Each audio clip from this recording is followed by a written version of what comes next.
No one wants to get married anymore, or do they?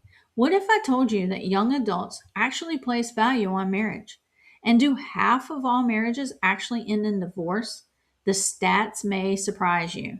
So, if you're interested in getting married, what can you do to help make sure that your marriage works for you and that it's long lasting? We're going to look at all of these things and more on today's topic of conversation.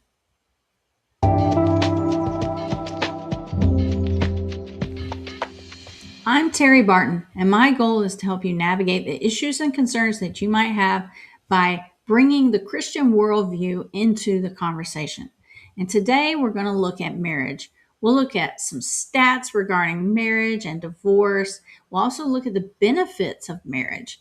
And we'll go over some tips that can help you have a successful and long lasting marriage.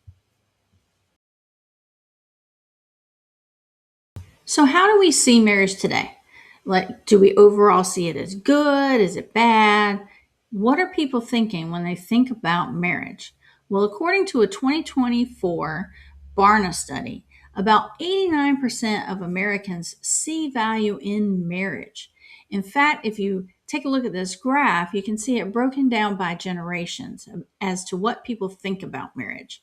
One of the questions they were asked was, do they believe in the value of marriage?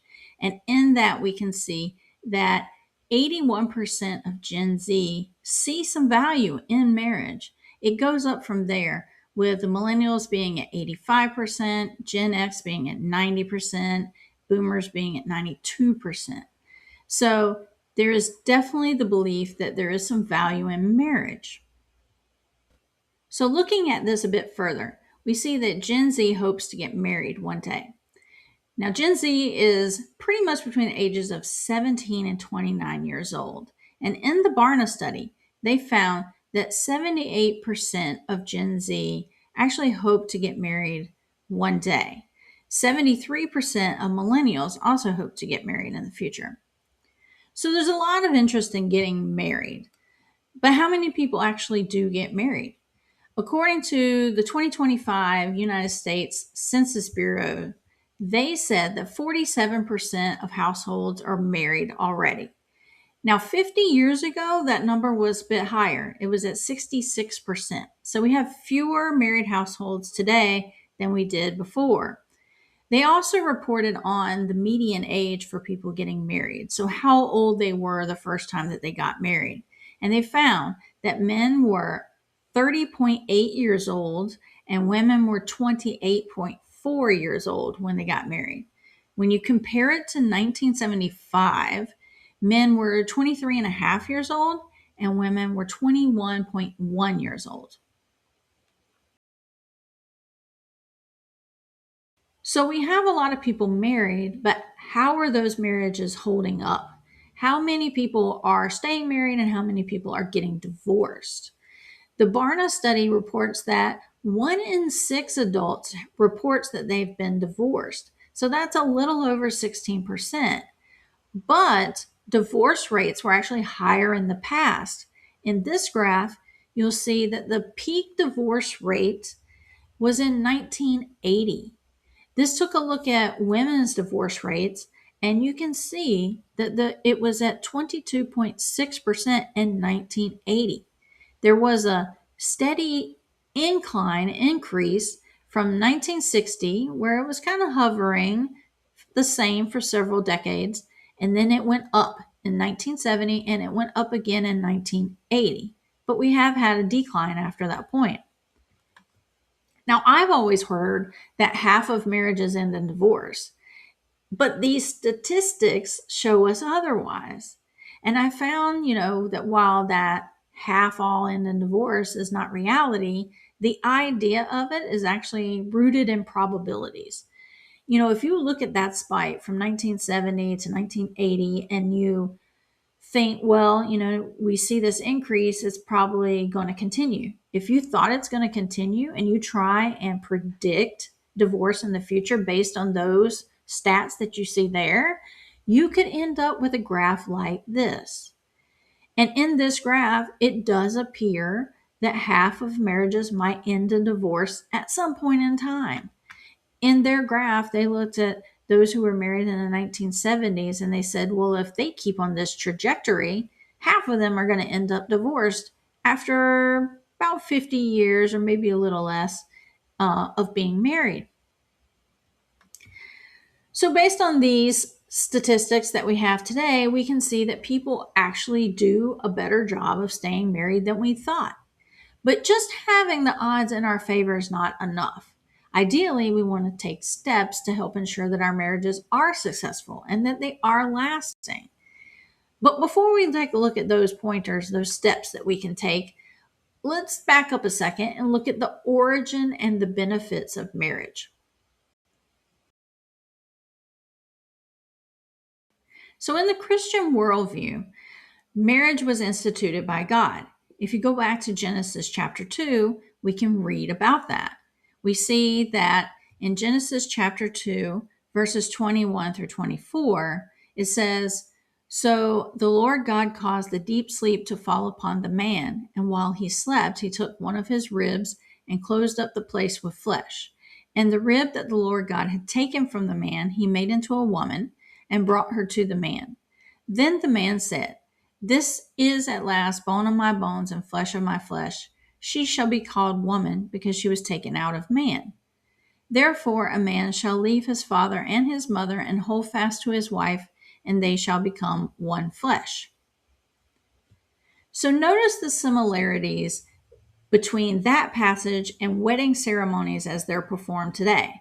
I mean, today, the bride, walks down the aisle, usually accompanied by her father, who's walking her down the aisle towards the man that she's going to marry, just like God brought Eve to Adam. Now, that passage is in the Old Testament, but Jesus in the New Testament also reiterated the origin of marriage and how that came from God. He also addressed divorce in the same passage. So in Matthew 19, 3 through 9, we read, "And Pharisees came up to him and tested him by asking, 'Is it lawful to divorce one's wife for any cause?' He answered, 'Have you not read that he who created them from the beginning made them male and female, and said, Therefore a man shall leave his father and his mother and hold fast to his wife, and the two shall become one flesh. So they are no longer two, but one flesh. And what therefore God has joined together, let not man separate.' They said to him, 'Why then did Moses command one to give a certificate of divorce and to send her away?' He said to them, 'Because of your hardness of heart, Moses allowed you to divorce your wives, but from the beginning it was not so. And I say to you, who divorces his wife except for sexual immorality and marries another commits adultery.'" It might be hard to hear, but God did not intend for divorce to happen. In fact, not even for it to be allowed at all. The caveat he has in there in the passage of except for sexual immorality, it wasn't needed when Adam and Eve were first created. Now, of course, you're thinking, well, of course it wasn't, because there were no other people. And the first people that came from Adam and Eve were all their sons and daughters. That's not the point. The point is that when Adam and Eve were first created, God already brought them together into marriage, and he never meant for their marriage or any marriage to be taken apart, for them to be divorced. And he always meant for there to be the one man and the one wife, and for that to be the picture of marriage. But after sin came into the world, he allowed it only because when sexual immorality occurred, in other words, generally one of the two spouses cheating on the other and having sex with another person, that was going to really, in God's eyes, defile the marriage. Like on the sexual front, it was going to make for a defiling, and it was going to break trust between that husband and wife in a way that nothing else would. And so for that reason, he allowed the divorce to occur. What are the benefits to marriage? Well, several things come to mind. There's increased happiness, increased intimacy, better health, higher financial status, and basically having a best friend for you to do life with. There's actually studies that can prove some of these things and show that the benefits actually exist. For example, marriage seems to increase the enjoyment of life. According to the Wheatley Institute, married women are more likely to report that life is enjoyable. They have this broken down by married and unmarried women. They do include married with children and unmarried with children, and also those without children. And you can see that in both cases, with or without children, the married women are reporting a higher percentage of being happy. Specifically, they were asked if their life had felt enjoyable most or all of the time in the last 30 days. And those with children said 47% of the time that was true for them. The married without said 43% of the time that was true for them. And that's compared to the unmarried set, where they reported only 40 and 34% of the time feeling that life was enjoyable. Now, it doesn't stop there. On the financial front, we can see that marriage actually helps prevent poverty, especially for women who have children. The Foundation for Research on Equal Opportunity did a study, and they found that the poverty rate of mothers can be affected by whether they were married or single. They did look at single a step further, and they looked at that by race. But the thing I want you to see here is that the married set had a much lower rate of poverty compared to the singles, those who were single and also had children. So, what can you do before getting married to help ensure that your marriage is going to be successful and that it's going to last? I promised we would go over this, and we're going to touch on it now. Basically, this is dating advice. Yes, you need to start preparing for marriage long before you're even engaged. Now, I will give you a disclaimer. I did not perfectly execute everything I'm about to tell you. Some of it I did, some of it I didn't do quite right. And for those reasons, I can say from experience that following these pointers will help you be better prepared for marriage, and they will help you in the dating scene if you are interested in getting married one day. So the first one is know what's important to you. What are your values? What are your goals? You've got to ask yourself these questions so you know what you want in your life and you can tell another person that. For example, do you want to have kids? How many kids you want to have? Maybe you don't want to have any kids. Now, also, that may be a non negotiable for you. And that's things you need to look at too. What are your non negotiables? What is a thing that's important to you that you're unwilling to compromise on? Because being in a relationship, specifically when you're married, it can be a lot of compromise where you're blending together your thoughts and you have to find a way to move forward together. Now, for Christians, a non negotiable would be not dating a non Christian and definitely not marrying a non Christian. We see that in the Bible. In 2 Corinthians 6:14 through 15, it says, "Do not be unequally yoked with unbelievers. For what partnership has righteousness with lawlessness?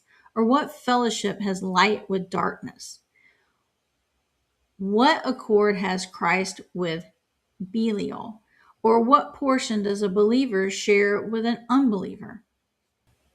Now you might say, really? That's your non negotiable for the dating scene too, not just for marriage? Well, yeah, because dating is a precursor to getting married.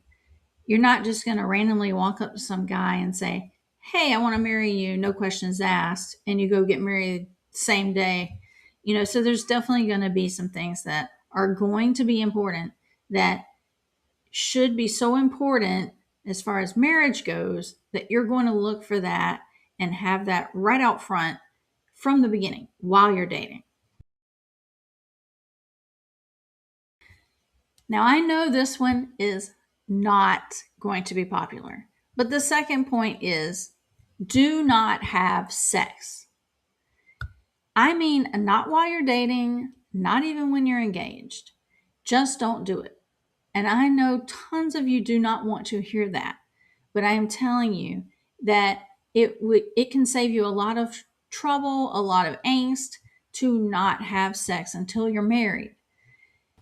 Now, the Bible also points out that sex is meant to take place in marriage only. In 1 Corinthians 7:2, we read, "But because of the temptation to sexual immorality, each man should have his own wife and each woman her own husband." Now, when the Bible mentions sexual immorality, it means kind of a lot of things. But the simplest way to explain it is to say sexual immorality is anything that is not sex between a husband and wife. Everything else is sexual immorality. So, just so you know what that's about.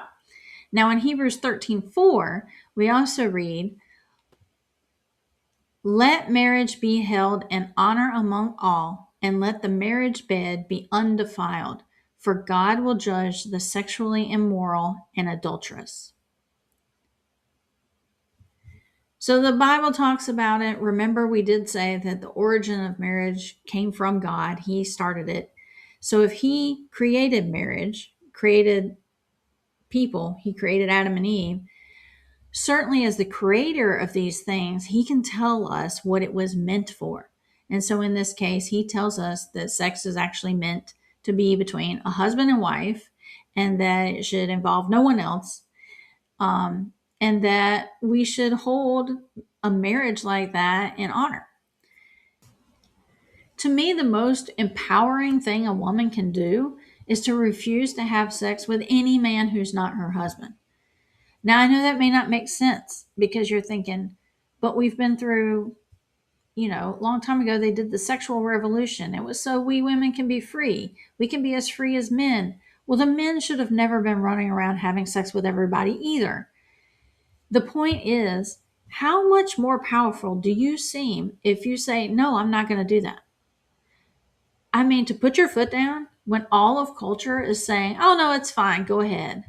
No, to me, it makes a bigger statement. It's more powerful for you to stand your ground and say, no, I'm not having sex with just every guy that comes along. I want to wait. I want to wait until I am married. That's a really empowering thing. It shows that you are a powerful woman when you'll stand your ground that way. Now, I'll say one more thing about this. To me, waiting to have sex until you're married shows a higher level of respect for yourself and for your future husband. When you're waiting like that, when you're saying, hey, I'm going to wait and I'm standing my ground on this, you're respecting yourself. You're looking out for yourself. You say, hey, I am a strong person and I don't have to do this to be strong. I don't have to do this to, win this guy over. I'm going to wait. So that's a lot of respect for yourself. But it's also respect for your future husband because you're protecting something that would be special to save it for having with him later where it can be shared between just the two of you. Now you might say, okay, I didn't wait. Like I've already had sex in the past. Well, you can stop. No one's going to tell you that you can't stop. You can stop having sex and you can wait if you're serious about this and you want to take all of these pointers into account and you want to look forward to the future, to your future marriage. You can go from this point and not have sex. You can start over basically.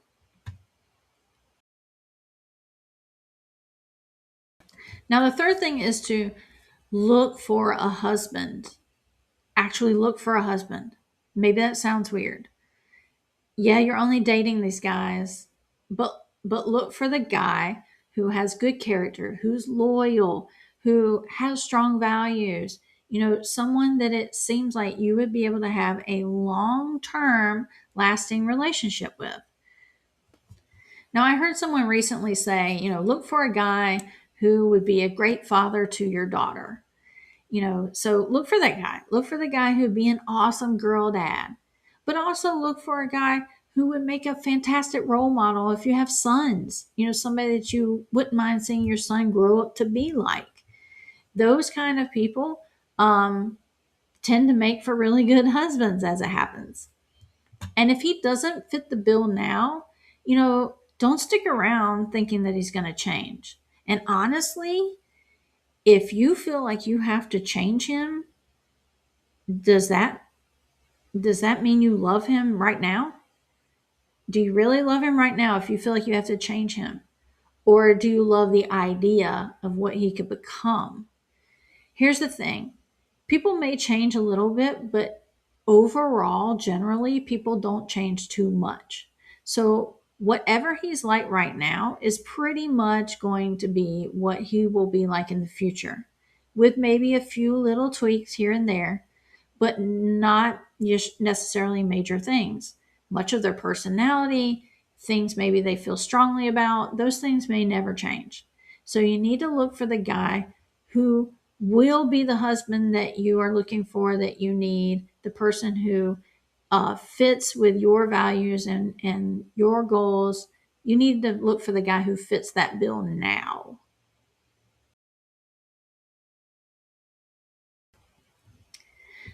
Now, the fourth thing is to compare values, compare goals. We were just talking about looking for the guy who would mesh well with you, and would be that good husband in the future. And you've got to have conversations about these things. Like, you got to talk about your values and your goals, because these are going to be things that will impact you in the future. They will be a part of your future. So talk about them. Talk about your stance on marriage. Like, how do you see marriage? What does that look like to you? What does it look like to him? Do you want to have kids? I mean, if he wants to have kids and you don't want to have kids, or vice versa, then that's going to be a huge thing that can impact how happy you are together and if you last or not. You can also talk about where you want to live. Some people want to live real close to family, other people want to move away. If there's something different there, then you may not be on the same page. Also talk about, household management. How did you grow up? Like, how was the house ran? You know, did people share in all the chores? Did they, I don't know, draw straws for who did what? How were things handled? Because you're going to take all of that into your own household one day, and you're going to need to figure out how to run that together. Be sure that you talk about finances. If one person spends a lot of money and the other one wants to hold on to every single cent, then you might be butting heads a lot in the future. So you need to know now how you each feel about spending money and saving money and those kinds of things. Also, something that a lot of people don't think about is talking about traditions.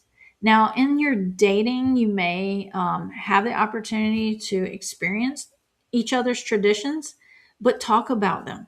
Because if somebody always wants to go to one place for one holiday and the other person really doesn't want to do that kind of stuff for the holiday, maybe one spends their holiday with the family, but the other's family used to always go away on vacation for the holiday.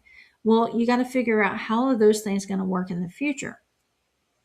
You also want to look at conflict resolution. How do each of you handle a situation where there is some conflict, or where there isn't just full agreement right off the bat? Like, how do you discuss the issues and come to a solution for that, or a compromise for that? Because if one's take is to, talk about it until you get it figured out, and the other one wants to avoid it altogether, then you're going to have a really hard time ever coming to an agreement on anything. And interestingly enough, as far as conflict resolution goes, just by having these kind of serious conversations, you'll probably learn a great deal about how the person handles disagreement or uncomfortable things and conflict. You'll learn about it while you're having these conversations. Now, the point about talking about these things while you're dating is because it sets you up for future serious conversations when you're married, and you're going to have them. Things that will come up when you're married, stuff you didn't think about, stuff you could never have imagined. And having had all of these tough conversations in the beginning will help you have those same type of conversations in the future. It'll let you, you already know how you discuss things and how you come to an agreement and how you, make compromise if you need to.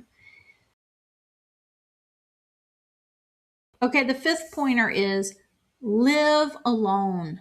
Do not live together before you're married. There are actually studies that point to cohabitation increasing the likelihood of divorce. So that's why this is important.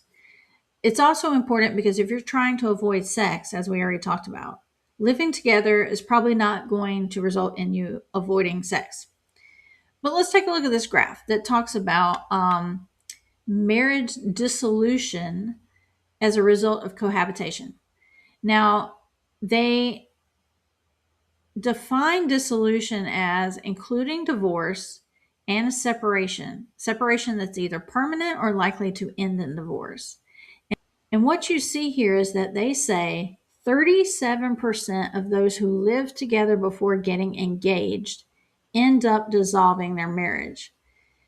Those who wait until either after they're married or after they're engaged only result in marriage dissolution 23% of the time. So it appears from the graph that when you decide to live together can make a difference.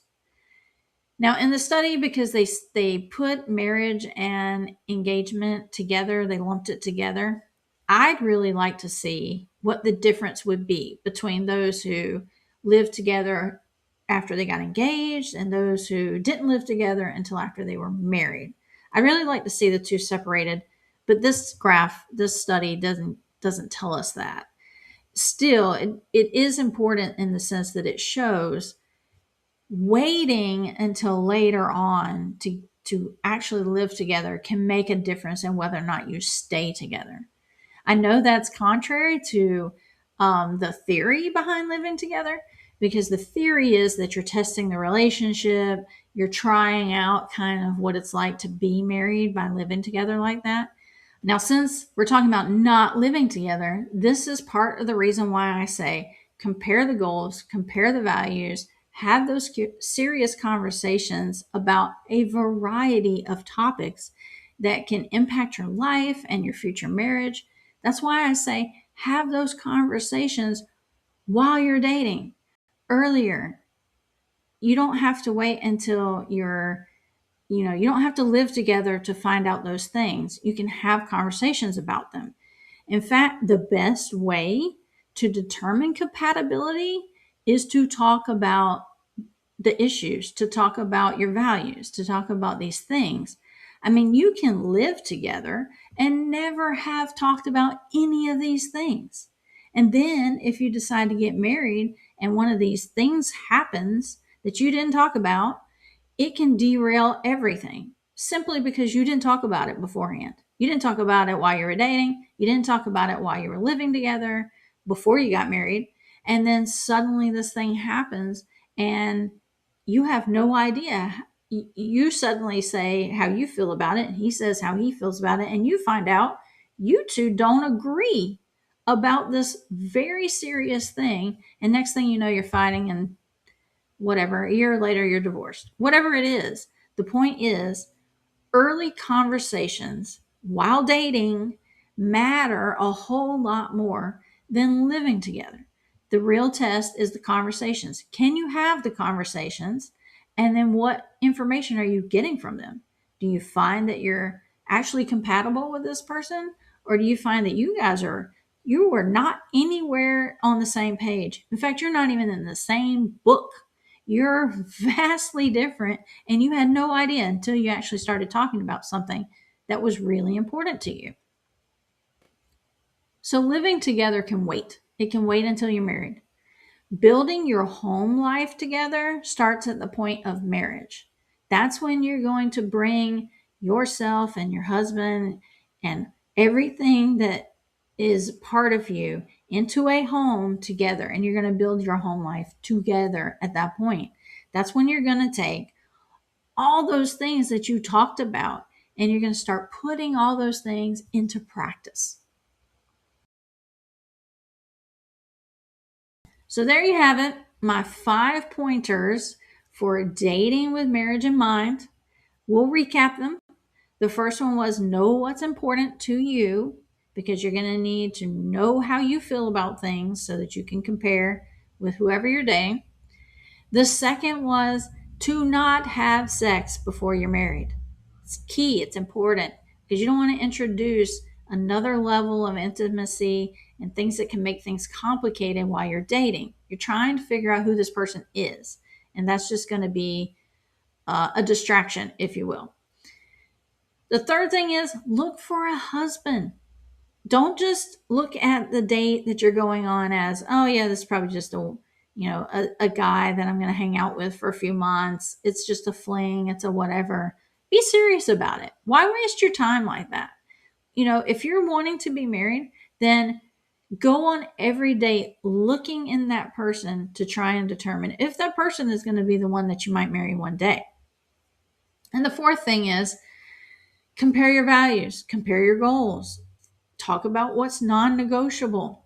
You got to have these conversations, because the conversations are the things that are going to set a foundation for your future life together, if that's the guy that you're going to marry.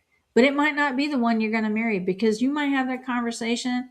Maybe you had 5 great conversations, and on the 6th conversation you have, you find a non-negotiable for you is something he don't care a thing about, or he thinks completely different about it. That's when you know it's not going to work out, and you got to talk about that at that point. You got to tell him, if you have a non-negotiable, that this is a serious thing to you that you don't agree on, and that it might mean that you're not going to date that person anymore. And the fifth thing is do not live together. So, the second one was don't have sex. You don't want to live together either. You're going to have a hard time with not having sex if you live together. But more than that, because you're allowing both of those things to wait until you are married, which is going to be the point at which you want to bring all those things together, everything you talked about and yourselves. That's when you finally have sex with each other. That's when you're finally going to live together, because that way you make it special. Make it more special, and you're able to start building your life as a married couple together after you're married. Now, if you think that all of this sounds like being friends with a guy rather than dating someone, you're right. Because you should focus on being friends first. If you're going to be with the guy for your entire life, you want to be friends with him. You don't want to be just infatuated with him or have some feeling about him that may wear off over time. You need to really be friends with him. I mean, marriage is really all about spending the rest of your life with a guy who is your best friend.